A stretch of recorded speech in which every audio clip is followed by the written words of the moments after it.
నేపాల్లో 2 రోజులుగా సాగుతున్న ఘర్షణలకు బాధ్యత వహిస్తూ ప్రధాని పదవికి కేపీ శర్మ ఓలీ రాజీనామా చేశారు. సామాజిక మాధ్యమాలపై నిషేధం ఎత్తివేసిన నేపాల్లో ఆందోళనలు సద్దుమణగకపోవడంతో ఈ నిర్ణయం తీసుకున్నారు.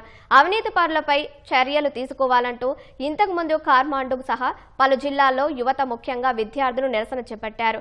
ప్రజలు గుమికూడకూడదని ఆంక్షలున్నా లెక్క చేయకుండా ఆందోళన చేపట్టారు.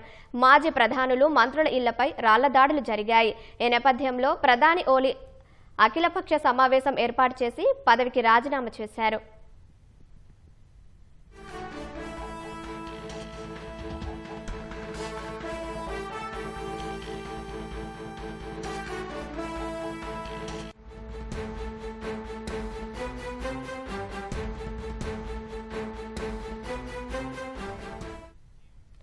నేపాల్లో 2 రోజులుగా సాగుతున్న ఘర్షణలకు బాధ్యత వహిస్తూ ప్రధాని పదవికి కేపీ శర్మ ఓలీ రాజీనామా చేశారు.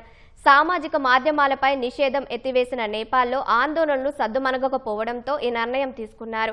అవినీతిపరులపై చర్యలు తీసుకోవాలంటూ ఇంతకు ముందు కాఠ్మండు సహా పలు జిల్లాల్లో యువత ముఖ్యంగా విద్యార్థులు నిరసన చేపట్టారు. ప్రజలు గుమిగూడకూడదని ఆంక్షలున్నా లెక్క చేయకుండా ఆందోళన చేపట్టారు. మాజీ ప్రధానులు, మంత్రుల ఇళ్లపై రాళ్ల దాడులు జరిగాయి. ఈ నేపథ్యంలో ప్రధాని ఓలీ అఖిలపక్ష సమావేశం ఏర్పాటు చేసి పదవికి రాజీనామా చేశారు.